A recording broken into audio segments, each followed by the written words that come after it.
자, 안녕하세요. 이번 시간에는 3D 프린팅에 대해서 함께 생각 나눠보는 시간 가져보도록 하겠습니다.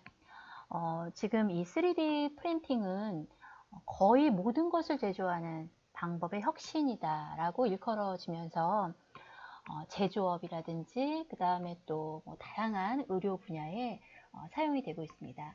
이 3D 프린팅을 이용해서 복잡한 구조의 제품들을 생산하고 또 시제품 제조 시간을 단축을 함으로써 그 소재의 어떤 낭비를 줄일 수 있다라고 하는 장점을 가지고 있습니다. 이번 시간에는 이런 3D 프린팅의 기술적 방법과 그 다음에 또 활용 분야에 대해서 함께 생각해보는 시간 가져보겠습니다. 자, 일단 3D 프린팅이다라고 하는 것은 우리가 이제 디지털화된 3차원 제품 디자인을 2차원 단면으로 연속적으로 이제 재구성을 해가지고 사실은 그 소재를 한 층 한 층씩 인쇄하면서 쌓는 방식으로 제품을 생산하는 기법을 우리가 3D 프린팅 기법이다라고 이야기를 하고 있습니다. 이 기술은 이미 30년 전에 활용된 기술이에요. 근데 이제 최근에는 이제 플라스틱 수지라든지 이러한 것들이 다양해지고 또 색채 도입뿐만 아니라 또 그 소재 자체가 금속, 뭐 세라믹 이러한 것들이 다양하게 진행이 되면서 산업체의 활용도가 점차적으로 이제 확장을 하고 있습니다.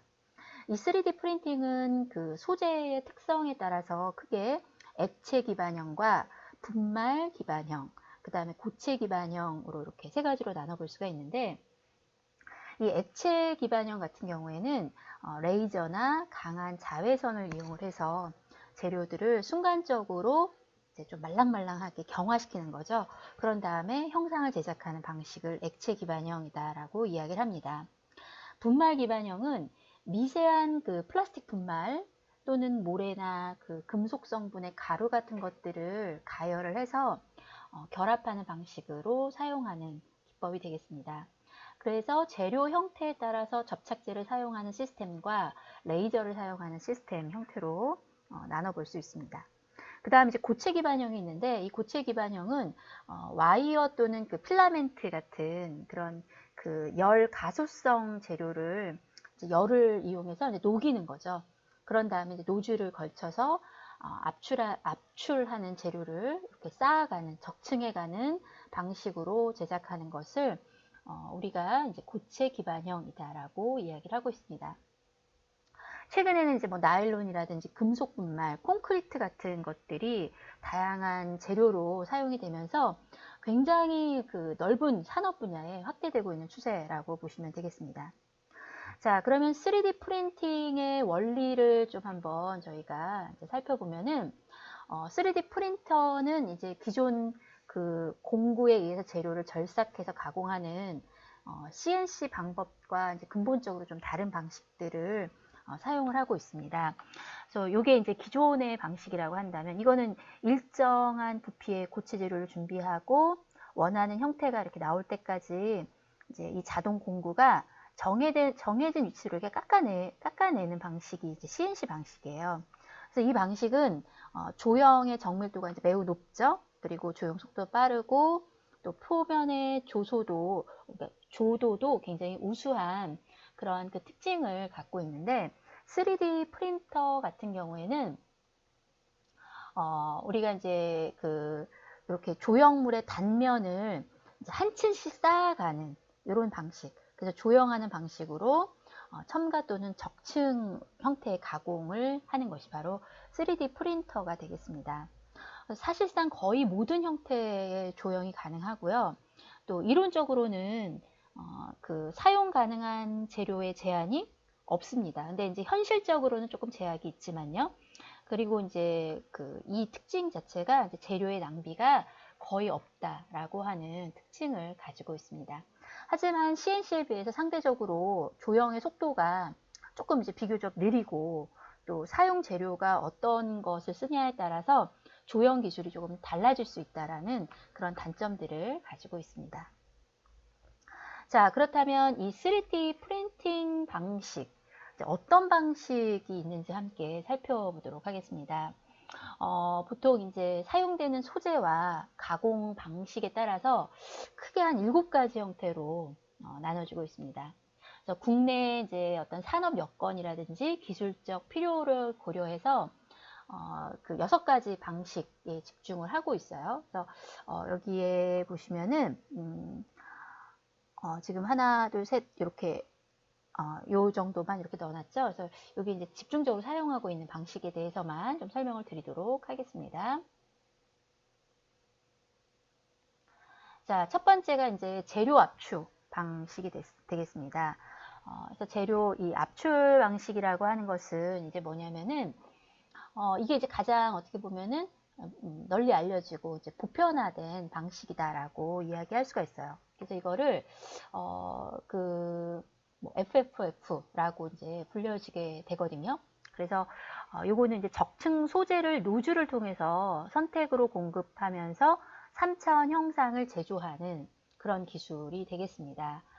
그래서 이 그림을 조금 보시면은 요런 형태를 갖고 있어요. 그래서 여기 보시면은 이제 여기 이제 조형물이 이렇게 들어있고, 그 다음에 이제 압출기가 있고, 이제 이 노즐을 통해서 원하는 재료들이 이제 들어가겠죠. 그래서 그 재료들을 가지고서 이제 뭐 가열, 그러니까 녹이면서 그 기판 위에 이제 그리는 형태로 되어 있고, 이제 여기 보면은 XY 테이블이 이렇게 달린 이 테이블 보이시죠? 이 테이블이 달린 말하자면 이제 글루건 같은 개념이다라고 보시면 되겠습니다. 그래서 이제 재료가 들어오면 그 재료를 이제 녹여가지고 그 기판 위에 이제 그리는 형태로 사용하는 것이 바로 재료 압출 방식이다라고 보시면 되겠습니다. 자, 이제 두 번째 방식이 여기에 보시면은 제가 이거부터 볼게요. 광중압 방식입니다. 그래서 요거 기반형 시트 적층 조형법은 아까 7가지 방식 중에 이제 주로 6가지만 사용이 된다 그랬죠. 그 제외되는 방식이 이제 요 두 번째 방식이에요. 그래서 요 방식은 이제 거의 좀 지금 형태로는 사용하지 않기 때문에 요 많이 사용하는 광중압 방식으로 넘어가 보도록 하겠습니다. 자, 이 광중압 방식은 보통 PP라는 이름을 붙여서 사용을 하는데, 그 빛의 이제 어떤 그 조사로 플라스틱 소재의 그 중압 반응을 이제 일으키게 되는 형태로 사용을 하게 됩니다. 그래서 이제 선택적으로 이제 고형화시키는 방식을 사용을 하고 있는데요. 이제 그 빛이라고 하는 건 뭐 자외선일 수도 있고 과시광 같은 것들이 있을 수 있거든요. 그래서 그거를 이제 쏘는 거죠. 쏘았을 때 그 어떤 물체의 변화가 이제 일어나는 그러한 그 뭐 폴리머라고 보통 이야기를 하는데 이러한 것들을 이용을 해가지고 우리가 그 이제 프린팅을 하는 그러한 기술이 되겠습니다. 그래서 여기에 이제 그 3D 프린팅에서 소재로 이제 사용되는 게 바로 이제 이 프린터를 사용하는 게 이제 폴리머 포토폴리머라고 하는 소재를 가지고 이제 활용을 하게 된다라고 보시면 되겠습니다. 그래서 이제 조금 이렇게 좀 세부적으로 이제 들어가게 되면은 좀 이렇게 복잡한 이제 내용들이 있는데 어쨌든 이러한 어떤 방식을 통해서 우리가 사용하는 그 형태를 광중압 방식이다라고 보시면 되겠습니다. 그리고 이제 세 번째가 여기 보시면 기반형 재료 분사 방식이다라고 있어요. 그래서 이 기반형 재료 분사 방식이라고 하는 이런 그 프린팅 기술은 용액 형태의 소재를 이렇게 이제 그 제팅으로 이제 이렇게 표출을 시켜서 자외선 같은 것들로 이제 경화시키는 방식으로 사용을 하고 있습니다. 앞서 살펴봤던 그 광중압 방식 같은 경우에는 이렇게 큰 뭐 수조 같은 걸 만들어서 전 면적에다가 포토폴리머 같은 것들을 이렇게 존재하게 하고 거기다 이제 에너지 빔을 이렇게 선택적으로 쏘게 되면 그 소재를 이제 선택적으로 쏘게 되면 그 소재에 따라서 굳혀지게 돼요. 그래서 그 굳혀져서 그 원하는 형상을 얻어내는 방식이 앞서 살펴봤던 우리가 이제 광중압 방식이라고 한다면 지금 이제 이 그 재료 분사 방식 같은 경우에는 이제 어떤 거라고 생각하시면 되냐면 그 사무실에서 사용하는 그 잉크젯 프린터 있죠. 잉크젯 프린터에 찍찍 이렇게 왔다 갔다 하잖아요. 그쵸? 그래서 이제 그 잉크젯 프린터의 헤드 같은 걸 이용을 해서 그 포토폴리머를, 그 이제 재료예요. 포토폴리머를 원하는 패턴에만 이렇게 뿌리는 거죠. 뿌려서 UV 램프를 킨 다음에 이제 그거를 이렇게 굳히는 작업 같은 것들을 하는 것이 바로 재료 분사 방식이 되겠습니다. 그래서 이제 이런 방법은 우리가 이제 수직 방향으로 이렇게 반복을 하게 되면 바로 3D 프린터가 되는 그 원리를 갖고 있다라고 보시면 되겠습니다. 자, 그 다음에 이제 또 여기 보면 접착제 분사 방식이 있습니다. 그래서 이 접착제 분사 방식은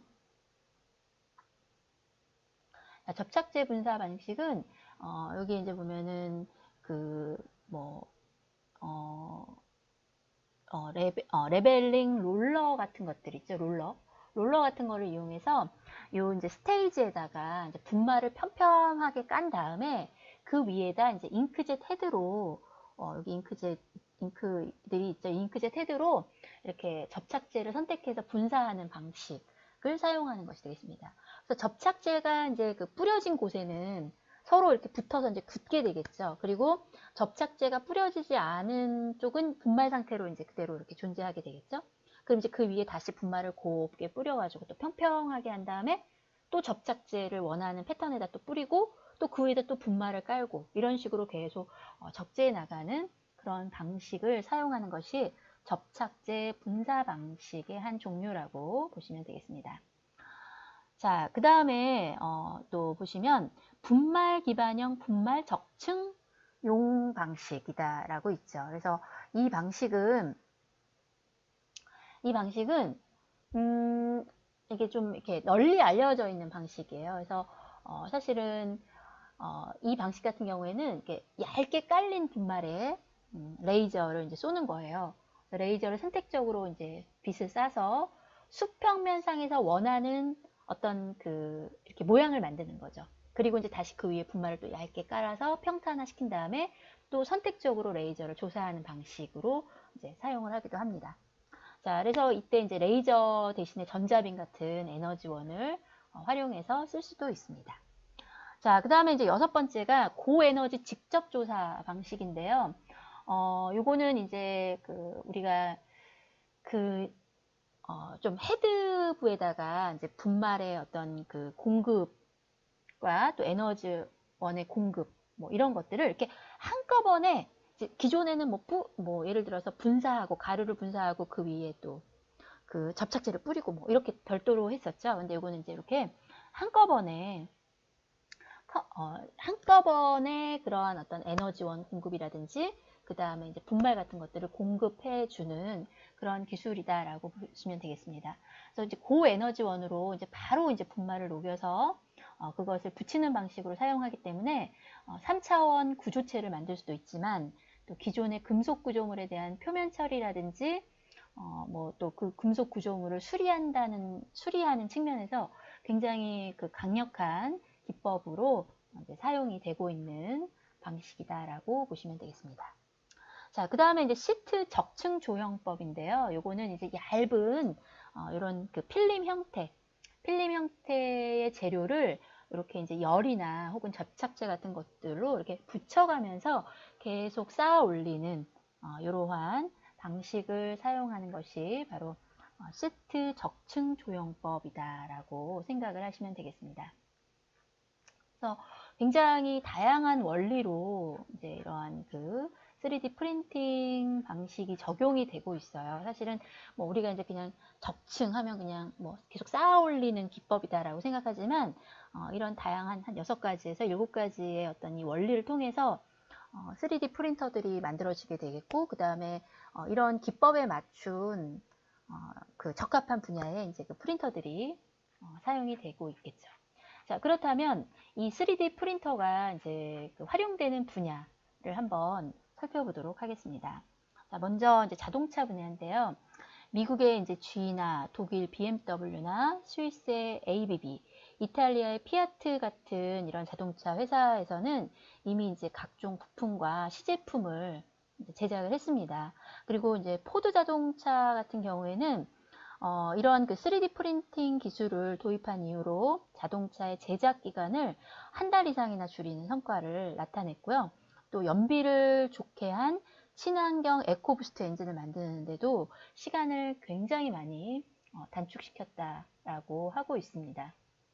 그래서 이제 부품의 경우 막 손으로 자르거나 드릴로 이제 구멍을 낼 때와는 달리 기계가 이제 알아서 그 어떤 3D 작업 모형만 제시를 해주게 되면 알아서 제작해주고 있기 때문에 뭐 플라스틱은 물론이고 다른 다양한 소재 같은 것들로 다양한 부품들을 만들어낼 수 있는 그런 특징을 가지고 있죠. 자, 두 번째 이제 주얼리 분야입니다. 3D 프린터의 활용 분야 중 어떻게 보면 가장 활발하게 이용되고 있는 분야 중에 하나로 바로 이 주얼리 분야를 얘기할 수 있는데, 이 주얼리 전용 3D 프린터가 이제 생산이 됐고 또 판매가 되고 있습니다.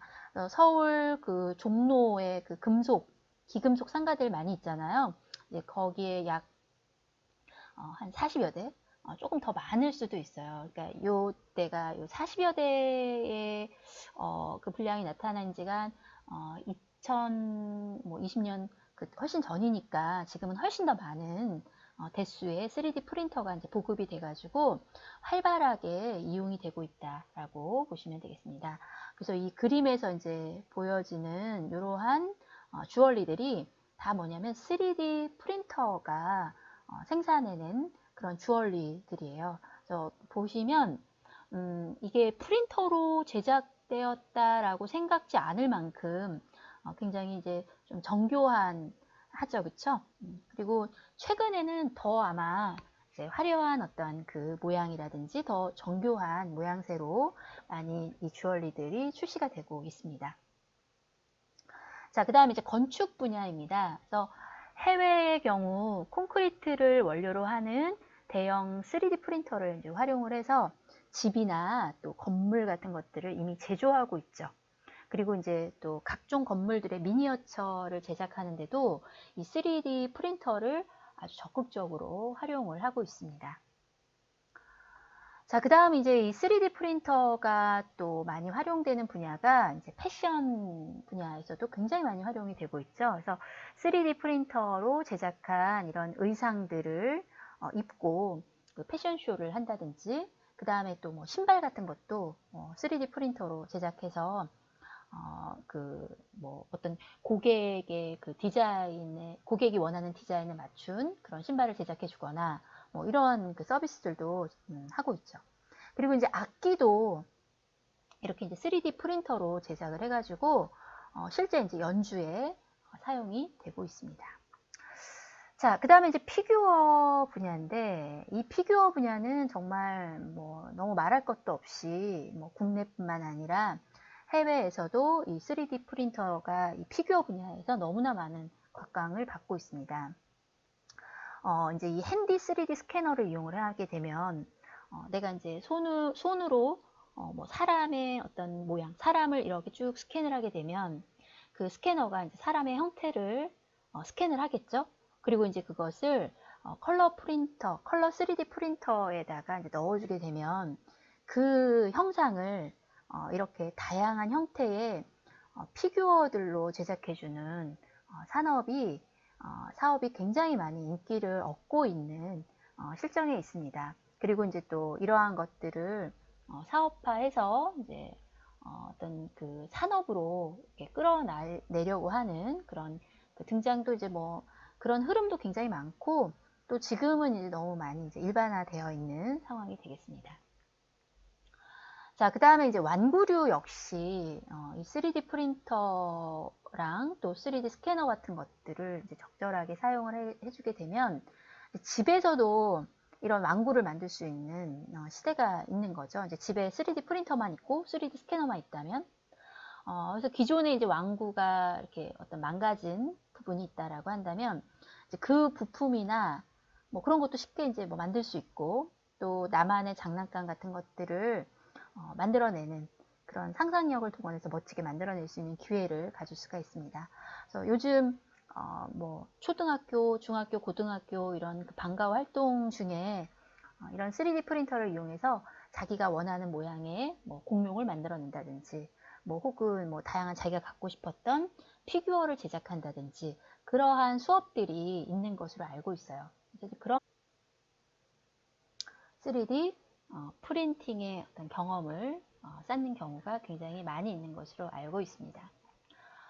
자, 그래서 이 3D 프린팅 뭐 단말기 같은 것들이 뭐 우리가 이제 뭐 그 자전거도 이렇게 이제 만들어내고, 그 다음에 또 뭐 푸드, 뭐 이렇게 프린터로 이제 뭐 아이스크림 이런 것도 이제 만들어서 이렇게 제조할 수 있도록 해주는 그런 다양한 서비스들이 이제 제공이 되고 있습니다.